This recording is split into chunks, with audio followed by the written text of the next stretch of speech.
Hello, hello, and welcome. We are quite excited to have the opportunity to host our partners from InformData for a webinar on California's date of birth redaction and what it means for employers that screen. Before we have our friends get started, though, let's go through some housekeeping items, just a few things. For starters, yes, this webinar is being recorded. We get this question a lot. We record all of our webinars so that you can use this as a resource, pass it along to your coworkers, or rewatch it. We are going to cover a lot with our partners today, so I'm sure that that recording will be useful. And it should be sent out about an hour or so after the live event, so keep an eye out on that via email. Additionally, time allowing, we will have a kind of a Q&A session, time to answer your questions around today's topics. We're sure there will be plenty. So please feel free to submit your questions via the chat functionality, the chat question option in your GoToWebinar dashboard.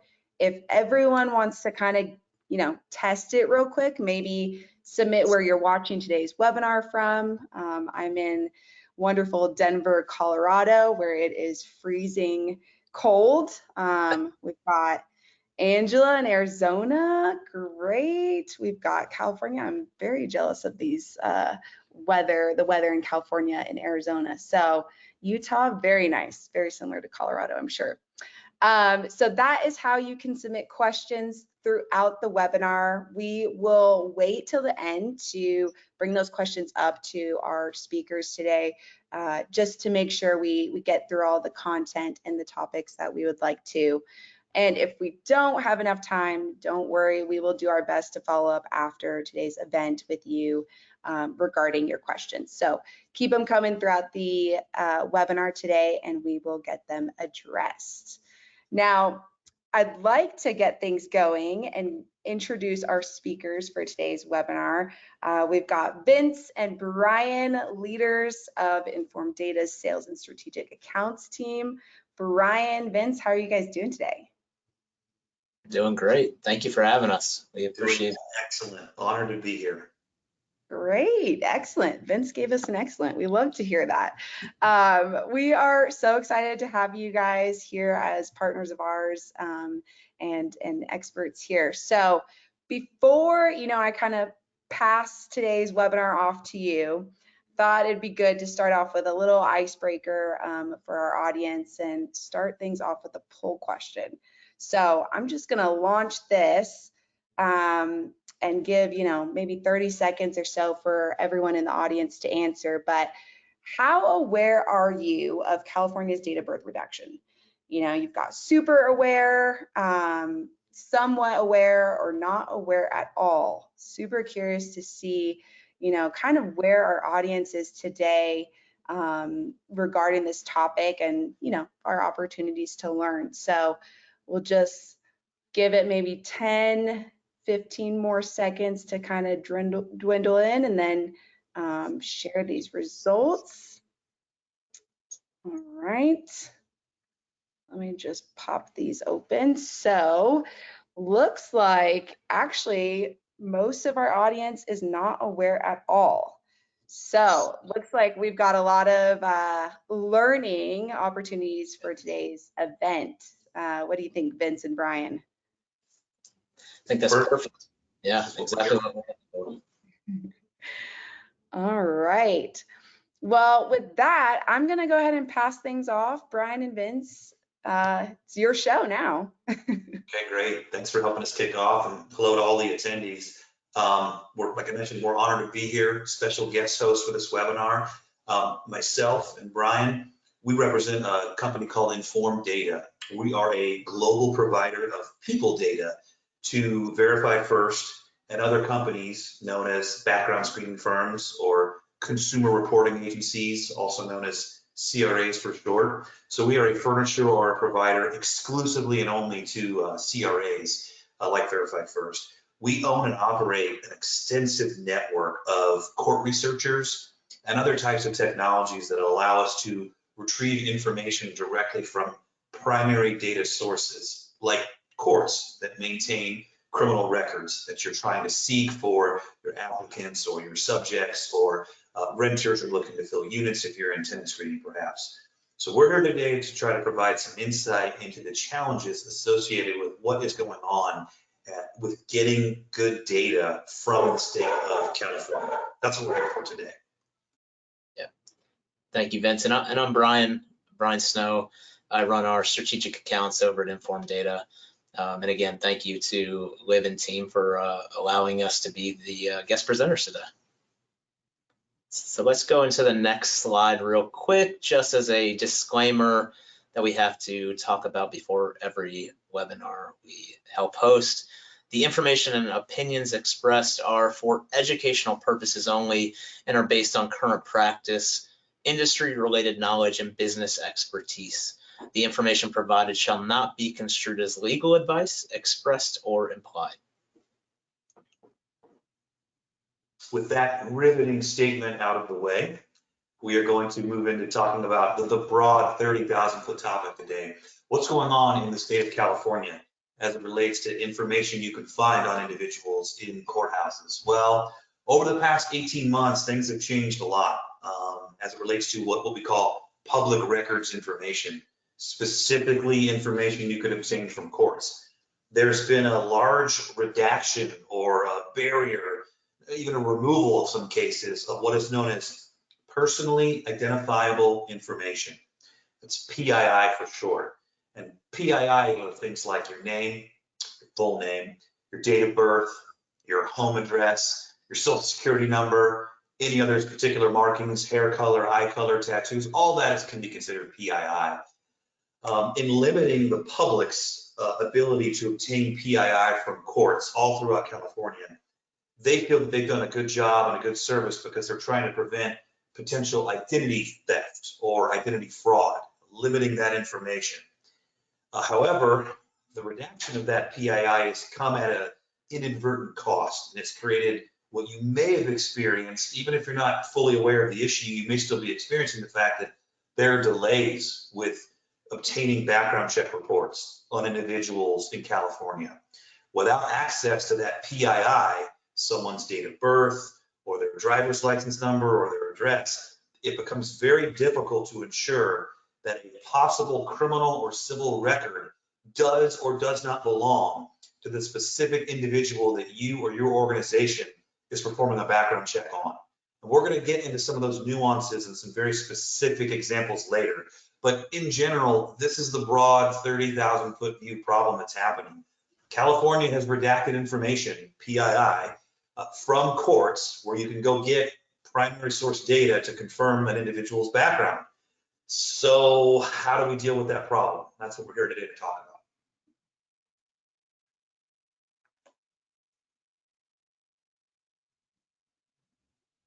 Let's try to go back one slide, I think. There we go. I think that's it. There you go, Vince. Yeah, that's it. Okay, cool. So I mentioned earlier, like, why is PII, personally identifiable information, date of birth is one of those things. Why is the date of birth so important? Well, the name, someone's name, is the most common form of personally identifiable information. The date of birth is like the really close second.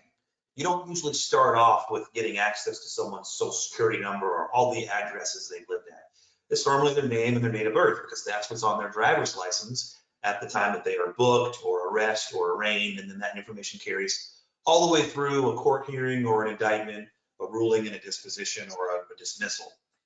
So what happened here is that with this being removed as one of the most common pieces, it becomes very difficult to determine maximum possible accuracy.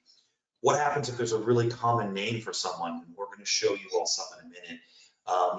John Smith or something like that. There's a lot of people who have that name who may have criminal records. So how do you determine that the record that you may have found in the court truly belongs and is associated with that subject or applicant? In the past, you would just match the name, the date of birth, and any other instances of personally identifiable information. And that's how you can determine maximum possible accuracy. With that removed, well, there's a lot of other steps you have to go through now to try and obtain those PII elements, and we're going to share those with you today. The turnaround time, or in other words, the length of time that your subject has between initial screening, meaning we think we want to make this person an offer, or we need to get a background check done before we can make them an offer. How long is it going to take until that's complete?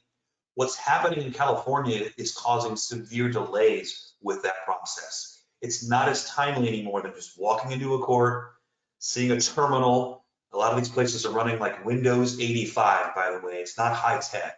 So going to a terminal and typing in a name and saying, oh, well, let me see what comes up.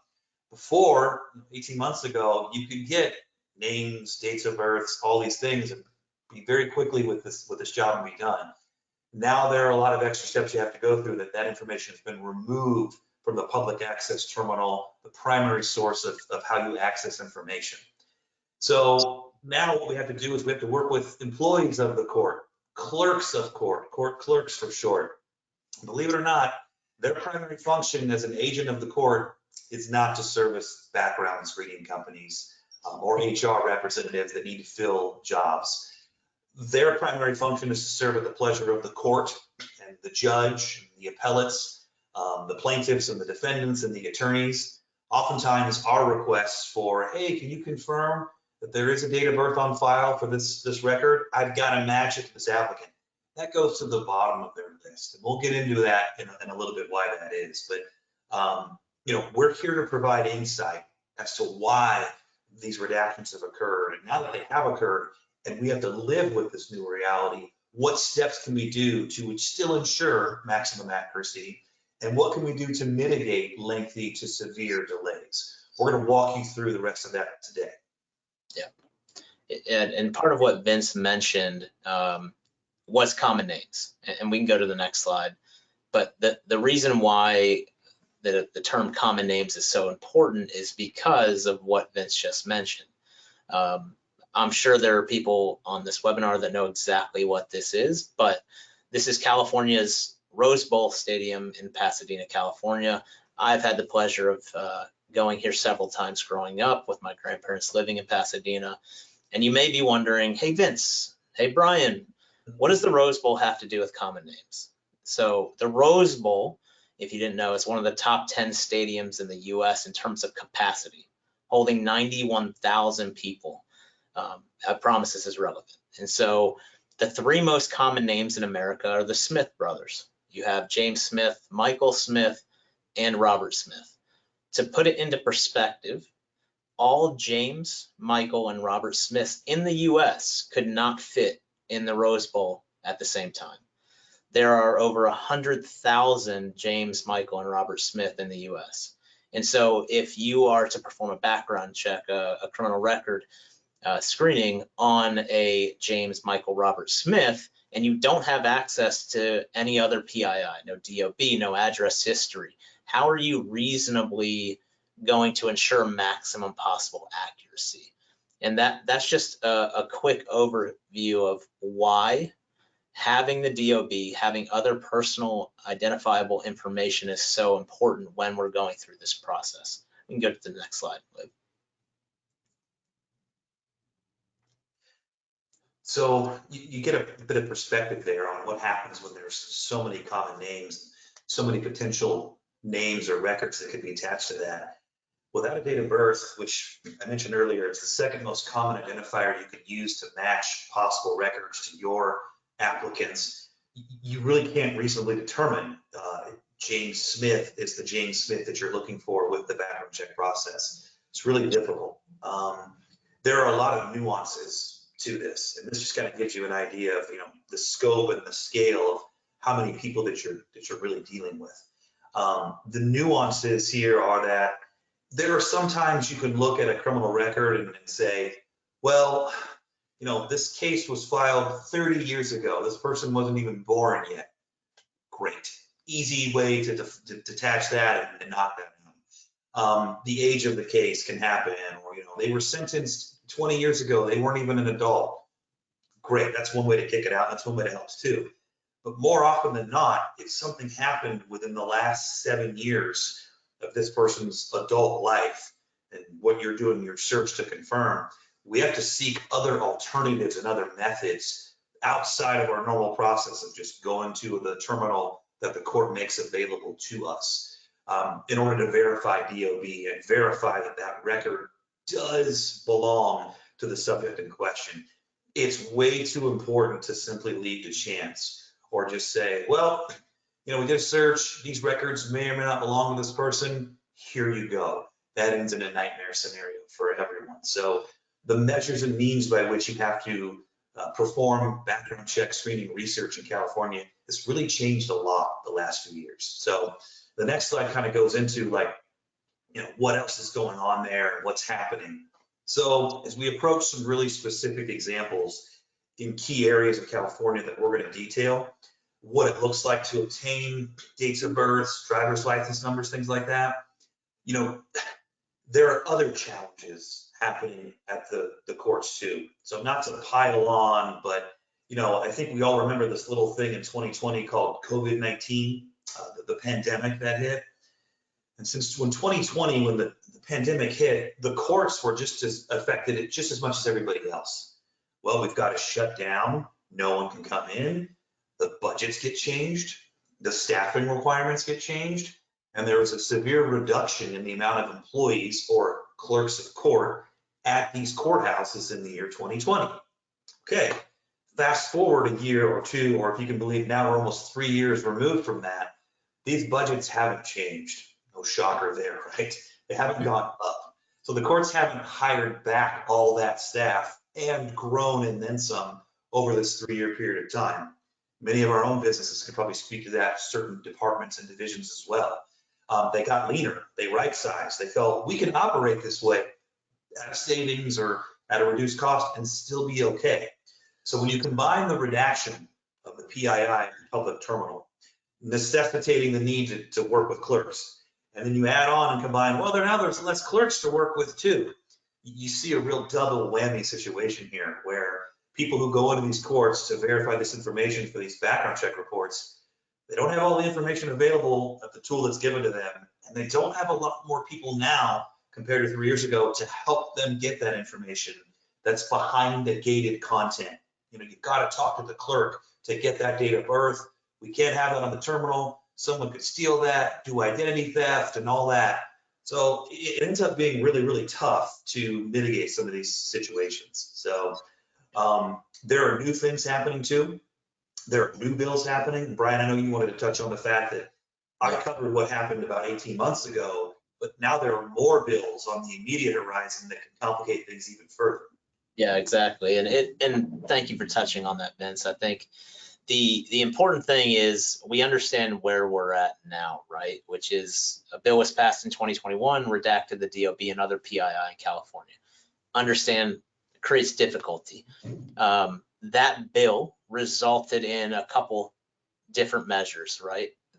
The first thing that our industry, constituents in California that were affected, employers in California, they immediately got to work to try to mitigate the circumstances, reverse some of the changes. And so that resulted in Senate Bill 1262, which was a short amendment to one clause restoring the ability of screening companies to use PII. Nothing major, literally like one line in a bill. That bill passed unanimously in the California legislature last year, 37-0 in the Senate, 53-9 in the Assembly. Great news, right? Seemingly yes, but unfortunately not. Governor Newsom vetoed that bill almost immediately after it was passed. And so we had a very short-lived victory there. That would have allowed our screening companies, our employers, the constituents to truly get hired in a much faster manner. And so that was a huge setback to our industry because you have to go through the entire process again. The cycles here are not next month, they're a next year type of scenario. And so since then, this is last fall, since then a few things have come up. One, Senator Bradford has introduced a bill, SB 647, on February 16th of this year, so just a couple weeks ago. This would help ease the law to regain potential access of PII. Again, really good news that this is getting introduced, moving along, but it's really hard to be optimistic about the passing, especially after last year's veto. More impactful is a new bill that has been introduced. Again, substantial potential impact on furnishers like InformData, CRAs like a Verified First, and then all California employers and job applicants. And that is Bill SB 809, the Fair Chance Act of 2023. That is introduced by 3 California senators this year. Literally in the last, I think, 2 weeks, that's been introduced, and that basically seeks to make a number of employment practices unlawful in California. There's a number of things that it introduces, but one is you can't inquire about any conviction history. You can't look into the conviction history except for specific circumstances during the hiring process. You can't distribute criminal history. And so, I mean, in summary, it would take performing a background check in California, which is already incredibly difficult, almost impossible to make happen. And so I will say that at face value, all of these bills being presented to try and protect consumers' PII and provide fair chances for previously convicted applicants, all of that is fantastic. It is. But the negative impact that it's had on not only us, but more importantly, the constituents in California, I'm not sure all of that has been taken into consideration. So the negative impact it has on California businesses trying to hire, the negative impact it has on the California constituents and applicants looking to get hired. Let's role play for a second just to bring it into perspective. Let's say you have an open position. You have an applicant in San Diego and an applicant in Baltimore, Maryland. In San Diego, which we'll talk about here shortly in detail, we see significant delays in getting results back. So significant delays in getting somebody hired. In Maryland, we have nearly same-day delivery of results. And so from start to finish in Maryland, you can get a background check back in reasonably under 24 hours. And so if both of those applicants have the exact same resume, same experience, both are equally qualified, and the employer's needing to place somebody really soon, who has the upper leg there? The California applicant or the Maryland applicant? And this, and like Vince mentioned, this type of scenario post-COVID, where so many jobs are now remote, happens all the time. And so that's just something to think about here. One of the other challenges that I wanted to touch on real quick was the rollout timelines of all of this. Vince mentioned the staffing and all of that.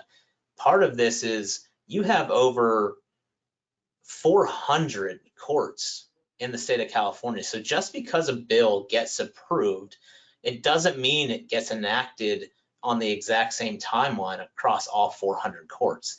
Each one creates their own rollout schedule. And so we'll talk a little bit about that more when we discuss some of the other jurisdictions. But when you have these different rollout schedules, you create a lot of confusion amongst all of the courts trying to get actionable information to the employers, the applicants is really, really difficult doing that. You can go to the next slide. Okay, so we've talked about this from sort of a 50,000 foot, 30,000 foot point of view. Now we want to bring this down, below air traffic control levels here, 10,000, 5,000, right at ground level. Just 3 key examples, because we know that when we say, oh, California, it's a big state, and you may not have, things going on everywhere, but these are 3 very well-known areas, extremely high population areas, lots of things happening at these courthouses. So Brian's going to really do a bit of a quick deep dive into each one of these. And here's the thing, you're going to see immediately on the slide, about 90 seconds in, when he starts talking, you're going to go, each one of these can be its own hour. Yes, and that's part of the reason why we partner together with Verified First, so that they can spend their time taking care of you and your needs while we can deal with all this mess at the court. And that's why the partnership works so well. So just be mindful that there is a lot going on here. We're staying on top of it, and we're sort of pulling the curtain back here at a level that may not really have been done before, as a means of giving you some insight as to why there may be some delays here. So here we go. All right, so let's talk about the biggie. So this is Los Angeles County. Nearly 10 million people reside in LA County. Almost half of them are employed. This means millions upon millions of background checks are run here every single year. InformData alone runs well over 1 million every year. And so in Los Angeles County, you basically have two core processes on how to get a criminal result. You can provide a result based on a partial date of birth, which means you're going to have your full name and then maybe just the month and year of somebody's DOB. And then you have a full DOB process. And the reason I separate those two out is because to get full DOB in Los Angeles, you have a completely different process than partial. And so I'm going to run through both of these processes for you just to outline it. So for the partial DOB, and again, this is where we run a background check, provide results using the partial DOB. This is by far the faster process in Los Angeles, but it still has limitations. So we at InformData, we built some technology. We can run the initial search through automation that pulls back criminal information from Los Angeles County. Now, if there's no criminal record, no criminal results, that goes back to you, no problem. If there's any potential result, whether it is at first matching or not matching to your subject, we're trying to figure that out with the DOB and the PII, but any potential result that comes back, we have to take a look at. And what we do is the potential results come back to us, it's gonna have missing information. So in LA County, when you get those results back, there's going to be missing case information, missing DOBs. We do have the case numbers, but we don't have the full detail. So to get the full information, we need somebody to go into the court and request docket information. This will allow us to get the full case details that we need and the results. To make this process as efficient as possible for both our researchers, and we have dozens of them going into the court, and the clerks. That's the important thing, is trying to make their lives easier, because this is difficult on them too, is we try to put all of the information that we need in a really easily readable Excel document that we can hand over to them. So we have names and case numbers looking for case details. Once we give those to the clerk, they print dockets on the cases that we give them to us. And now there's a cost per page to get these dockets, and most requests have multiple pages, but we do get the dockets back which have that summary information. Now, from an education standpoint, I want to make sure that there is a clear distinction here. There's a difference between a docket and a case file, a court filing. A docket is a log of information that basically gives you a complete history of each case in the form of chronological entries, resulting in a summary of what happened. Those won't have the full DOB on them. It's a summary. A court or case filing are the full details and underlying documents associated with that case, and those case filings typically have more information, the information that we need to present a result, and they'll have the DOB there most of the time. And so you may be asking, well, Brian, if these have all of the information you need, why don't you just get case copies every time? Sounds easy, and I'll get to that in detail here shortly, but in summary, it's far more costly, far more time consuming. Now let me get back to the dockets real quick. Once we get these from the clerk, we usually have what we need to present a result with a partial date of birth. And so something important to know, for dockets, we can go into any Los Angeles County courthouse. So keep that in mind while I talk about the full DOB process. So for dockets, we can go any courthouse in Los Angeles County, get the information we need. Incredibly helpful. For the full DOB, and again, you have the ability to choose whether you want a partial DOB on a result or a full DOB. Here's where things get far more time consuming, far more costly. For employers that require full DOB, we send those searches to a number of researchers who are tasked with going into the courts to get case copies. Again, they have the information we need to provide full DOB. We arm our researchers with a similar Excel document, but there are a few key differences when you need the full DOB. First, to get full DOB, to get the case copies, you have to go to the actual courthouse where the case was filed. These case copies are only housed in these courts, not in a unified system like dockets are. So there are over 20 different courthouses in Los Angeles. I assume everybody on this webinar understands how bad traffic can be in LA. And so we try to have a small army of people to go into these different courts to request case copies. But again, it's difficult. And the fact that you have to go into each individual court is problematic. So once they go into those courts, they have to give clerks case numbers. Some clerks will only allow us to request 5 cases at a time at a window. Again, we're talking about millions of searches being run in Los Angeles every year. And so clerks will allow us 5 cases at a time at a window. Then we have to get back in line. Some clerks require us to drop off a full list and then they'll call us back. It varies court by court. For example, Norwalk is a specific court in Los Angeles County. They require us to get appointments to go in and drop off these requests. And so clerk by clerk, court by court, it can be a very different process. And again, real quick for reiteration, for partial DOB, we only need the dockets, which is the summary, whereas for full DOB, we have to go through this case copy process from the actual court itself. A couple additional issues that we see in Los Angeles as well is we'll go in and request case files only to find out that those records have been destroyed or put into archives, or they've been put into archives. We wait weeks for the archives to come back and we find out they've been destroyed as well.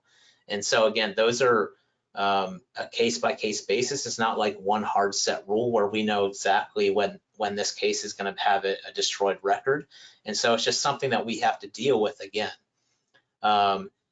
Case copy fees are another issue. They can vary court by court, clerk by clerk, depending on the number of pages. And so for us to provide actionable information to Verified First and to you, it's really difficult for us because it does vary. It's such a fluid situation. Now, when we talk about potential solutions here, just in Los Angeles, it really comes with keeping a pulse on what's going on, having a really good relationship with our researchers, trying to build the relationships with clerks so that they can proactively let us know what's going on. And then we work with our partners like Verified First to try to keep them in the loop. But again, everything is fluid. And so we really do have to take it day by day. We can go to San Diego. All right, so in San Diego, home to about 3.5 million people, we do almost 1.5 million searches here annually. Much like Los Angeles, we start here by running it through automation. We can get clears out, so anything without a record, typically same day. Anything with a potential record, we have to go to several teams, a call team and an in-court team. We have 2 different teams set up to maximize the potential results that we can get out returned daily. This is vital, and you'll understand why. Again, we run it through automation first, kick it to our teams. We do have limitations here with PII, but really the largest issue we see in San Diego is capacity. So whereas Los Angeles was DOB redaction, PII redaction, the process to get case files, in San Diego, it really is a capacity issue. just highlighting the nuances between two individual counties in California. So San Diego is very dependent on court clerks, and they have in place really strict limitations for screening companies. So again, I mentioned the two teams. We have our phone call team, which is allowed to call the clerks. We can get 5 cases verified at a time. As soon as they deliver us 5 cases, and again, we do millions of background checks here in the industry a year, but as soon as we get 5 cases verified, we have to hang up and call back and then wait in line again. We try to build relationships to expedite, but it's really difficult. And this is a jurisdiction where I would say the clerks are understaffed and overworked. For the in-person team, again, this is just an additional method for us to try to get as many results back as possible. They have 4 courts that our researchers can go into. Only 1 to 3 clerks per court. Not, like Vince mentioned earlier, these aren't their primary jobs. And so they're not 100% there to serve background screening companies. We go to the court that will provide the best access. It can change on a daily basis. And again, there are limitations. You'll see this machine that's on the screen here. We start, every time we go into the courthouse, we have to go to that machine first. And what you're doing is you're selecting, are you a member of the general public or are you a background screening company? And so it will give you a ticket based on your selection, with the priority being the general public. And so when we select background screening company, we get our ticket, we have to wait our turn. As soon as we get called up, we get, again, like the call team, we get 5 cases at a time. After we get our 5 cases, we have to get back in line, go straight back to that machine, reselect it, re-get a ticket, and wait in line. So depending on how busy it is that day, you can either request another ticket, be seen, and bam, right then, or you can wait in line for hours. Some days we can get out 30, 40, 50 plus cases a day in person per researcher. Some days we'll get out 10. And that's, again, the difficult situation is that it's not set hard, fast rules, it's fluid. And so it really does make it incredibly difficult. And so some of, again, real solutions that we're talking about here is more access to PII, which we'll talk about how we can try to make that happen. Having more clerks is going to help here. San Diego is, again, one that I would say are understaffed, overworked. And really it comes down to the only true solution that we're going to see is a change in policy. And so San Diego just highlights a different type of limitation we see compared to Los Angeles. And then next, let's talk about Sacramento. That's the last one we want to discuss here. So in Sacramento, again, tons of limitations, very, very similar to Los Angeles and San Diego. Getting clears, meaning no criminal records found, we can get those out fairly quickly.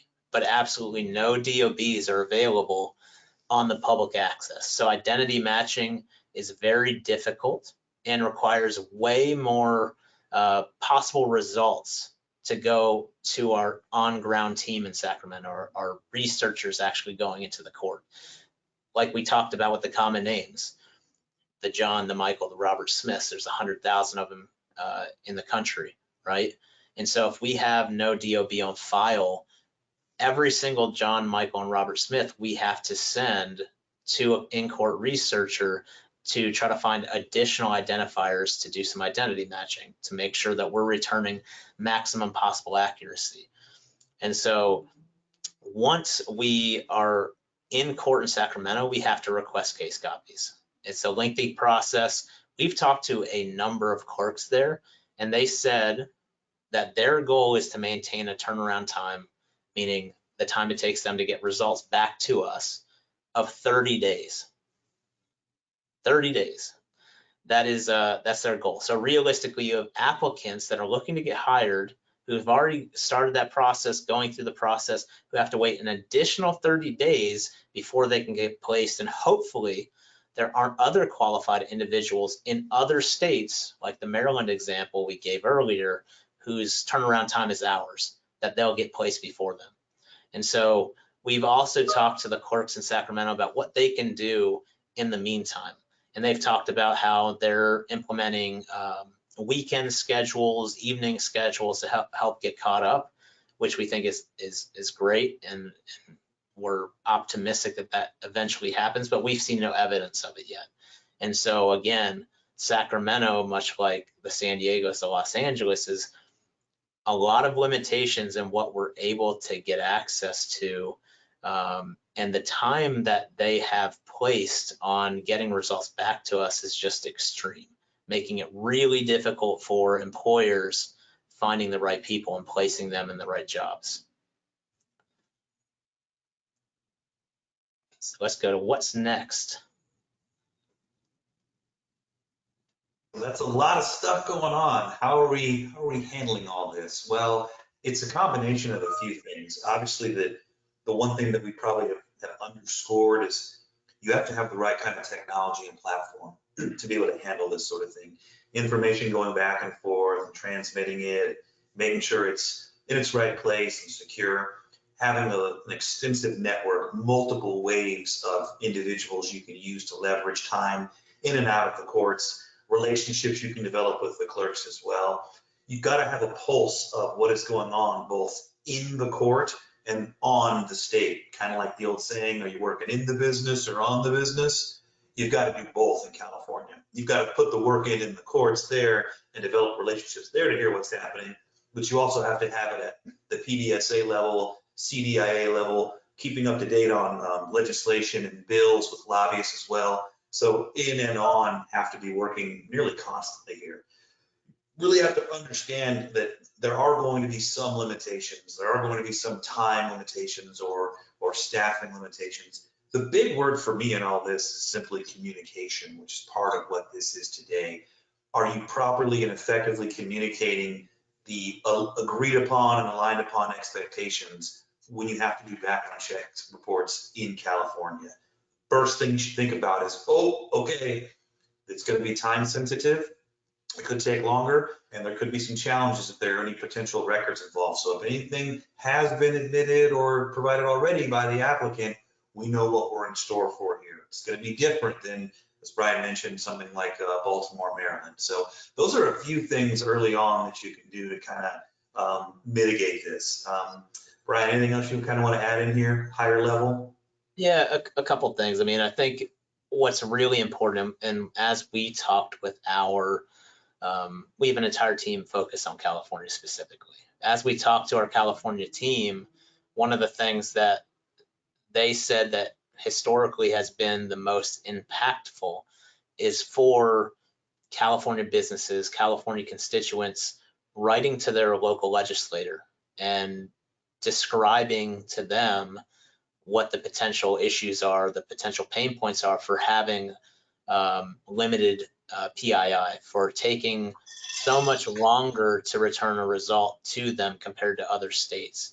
And so being able to write your local legislator in California, it's more so about trying to change the law. I would say the thing to keep in mind for other jurisdictions, I mean, this isn't a California specific issue. I mean, the impact it is, but we've been seeing PII, DOB redactions in a number of other counties and states all over. And so this really comes down to, like Vince said, communication and education, and what we can do about it, and how can we let our local legislators, politicians know how it's affecting the constituents that they have in their area. I mean, I think when we look at some of the different policies, just from an educational perspective, again, it's not just the DOB. Like, we have some jurisdictions that have limited charge information and disposition dates and sentencing information.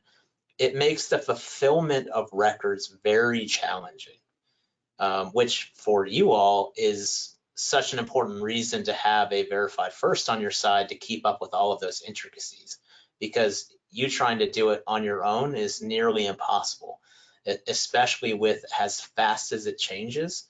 As soon as people that are familiar with politics in California, politics, as soon as California passes something and it becomes successful, other states tend to look at it and follow. And so that's what we are trying to do. Our industry, PBSA, the CDIA, we're trying to get ahead of it now to prevent states from moving this direction. We all want fair chance hiring. That's true, but we also want to do it in a responsible way that's not affecting the day-to-day applicants 100% of the time. So I'm located in Metro Atlanta, Georgia. I'm about 40 minutes north of downtown Atlanta. And, you would think, well, Georgia and California, they're polar opposites politically for the most part the last several decades. And to Brian's point, now we're seeing bills being passed where information in Metro Atlanta courts is being redacted, starting small, but it's happening here. It's happening in Missouri is another place where they limit dates of birth. South Carolina is starting to do some of these things as well. It's not just a California issue anymore, like it was 12 or 18 months ago. Starting to see this in more areas. Yeah. So I know this was a ton of information. So we appreciate you sticking with us on such a tricky, fluid topic. Live Verified First Team. I know we're wrapping up a bit now. Do we have poll results or questions from the crowd that we want to get into? Yeah, we've got some questions. Shocker, right? That was a lot of information, but Brian, Vince, you guys did a great job breaking it down, and I think these questions kind of speak to that. So a question we have here, can you give a little insight on what is happening in Santa Clara County? There's I mean, much like the others, they have its own set of intricacies that we're seeing. I mean, Santa Clara has been one that's been impacted for almost years now. And so I would say what Vince and I can do is talk with our California team and get some details and pass those along to the Verified First team to get you some more information. But it's a lot of the same situation, right? Like we're limited in not only what information is available to us, but the amount of research that we can do. And so really it's about keeping our finger on the pulse of what's going on there to make sure we're making the best business decisions. Right. Yeah, great question there. And like we kind of mentioned earlier, we could literally spend an hour on each, area of California. So another question here, let's see, how is the data you receive from your researchers secure? How is it what? How is the data you receive from your researchers secure? Oh, secure, yeah. So a couple ways we can go into this. First and foremost, this information is never sent by email. Email is one of the most susceptible forms to any kind of attack or intrusionary attempt to gain information. So no PII is ever transmitted via email or text message or anything like that. We have two primary methods by which information is going to be sent from what we call in the field with a court to InformData. And that's going to be one is through a direct API integration that is highly secure and encrypted, SOC 2, Type 2, certified, the whole thing. We also have a very secure web-based portal as well. It's credentialed, it's admin, it's intrusionary tested, by the minute. That also protects us in terms of transmitting this highly sensitive information. Then the same thing exists on what we would call our customer side, which is transmitting data from InformData to Verified First. It's even more stringent and more secure as well because they're dealing with more data sets and more types of PII than even we do at our level. So you've got a really good, secure end-to-end process, so long as you're not doing things like emailing a record to someone. That would be terminable. I believe that's called a career limiting move is what that would be. Got it. Yeah, thank you for that, Vince. Another question, which I think you guys kind of touched on it a little bit earlier on, but how many researchers do you have and do they stay at the courts all day? It's a great question. And I would say that nationwide, we have thousands, right? I mean, fulfilling our records, our results in a number of different fashions.